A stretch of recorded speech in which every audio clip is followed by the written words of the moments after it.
नाशिकच्या पंचवटीत jogging track असलेल्या Shrikrishna garden समोर साकारलाय 7 मजली देवीदास हाईट प्रकल्प। मग येताय ना आजच आपला फ्लॅट बुक करायला देवीदास हाईट्स मध्ये।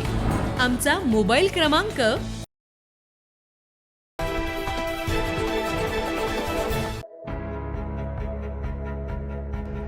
दरवर्षी महाशिवरात्री निमित्त नगरसेवक समाधान देवरे यांच्या वतीनं एकाच ठिकाणी 12 ज्योतिर्लिंगांचं दर्शन भाविकांना घडवून आणलं होतं। मात्र यावर्षी शिवजयंती आणि महाशिवरात्रीच्या तारखा जवळ आल्यानं महाशिवरात्रीचा देखावा रद्द करण्याचा निर्णय घेण्यात आला।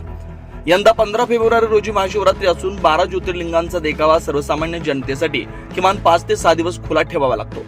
शिवजयंती 19 फेब्रुवारी रोजी साजरी होत असल्यानं आवश्यक कालावधी उपलब्ध नसल्यामुळे यंदा हा देखावा होणार नसल्याचं स्पष्ट करण्यात आलंय। दरम्यान शिवजयंती निमित्त 7वे शिवजन्मोत्सव समितीच्या वतीनं 19 फेब्रुवारी पूर्वी 3 दिवस विविध धार्मिक व सांस्कृतिक कार्यक्रमांचं आयोजन करण्यात येणार आहे। या कार्यक्रमाच्या माध्यमातून शिवभक्तांसाठी धार्मिक तसेच सांस्कृतिक पर्वणी मिळणार आहे। नगरसेवक समाधान देवरे यांनी यंदा महाशिवरात्री रद्द असली तरी पुढील वर्षी हा उत्सव थाटामाटात साजरा केला जाईल असं भाविकांनी कोणताही गैरसमज करून घेऊ नये असं आवाहन केलं। सगळ्यांना जय जिजाऊ जय शिवराय।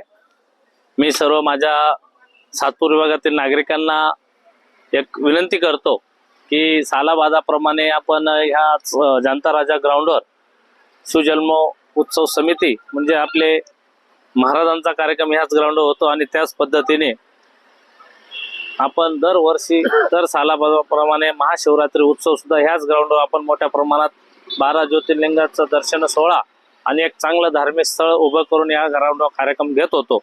परंतु ह्या वर्षी आपण ह्याच ग्राउंडवर नेमकी शिवजन्म उत्सव आणि महाशिवरात्री आली 15 तारखेला आणि 19 तारखेला आलाय शिवजन्म उत्सव। परंतु आपल्याला कमीत कमी 8 दिवस हे ग्राउंड लागतं की तिथला जो काही सेटअप उभा करत होतो तो सेटअप उभा करण्यासाठी 8 ते 10 दिवस लागतात आणि एवढा मोठा सेटअप सगळ्या नागरिकांचं दर्शन सोहळा व्हावा म्हणून पुढे 4 दिवस चालतो। आपण 15 तारखेला महाशिवरात्रीच्या दिवशी महाप्रसाद व पालखी सोहळा व मोठी मिरवणूक काढत होतो। आपल्या शिवभक्तांना सगळ्यांना आपण शिवाची मिरवणूक काढत होतो। परंतु जर 15 तारखेला हा कार्यक्रम ठेवला असता तर 15, 16, 17, 18 तो कार्यक्रम 18 तारखेपर्यंत चालला असता। परंतु तो कार्यक्रम आपण महाराजांची जयंती 16 तारखेपासून चालू होणार, 16, 17, 18, 19 त्याच्यामुळं ह्या वर्षी मी सर्वांची माफी मागतो, सर्वांची क्षमा मागतो की ह्या वर्षी आपण महाशिवरात्री कार्यक्रम हा रद्द केलेला आहे। कारण ग्राउंड एकच आहे एवढं मोठं। परंतु नागरिकांना गैरसमज होऊ नये की समाधान देवरे आपण लोकप्रतिनिधी बनवला, आपला जनसेवकाचा नगरसेवक केला आणि महाशिवरात्री कॅन्सल झाली। तरी मी सगळ्यांना विनंती करतो या ठिकाणी जो दर्शन सोहळा होत होता हाच दर्शन सोहळा माझे परमपूज्य संत स्वामी अनेक रूपी महाराज भिलमाळ तुळशीगड या ठिकाणी भव्य स्वरूपामध्ये महाशिवरात्री उत्सव साजरा होणार आहे। ज्यांना शक्य असेल महाशिवरात्री तर भिलमाळ या ठिकाणी दर्शन सोहळा घ्यावा व त्या ठिकाणी सुद्धा महादेव आपले दर्शन सोहळ्यासाठी हजर आहेत।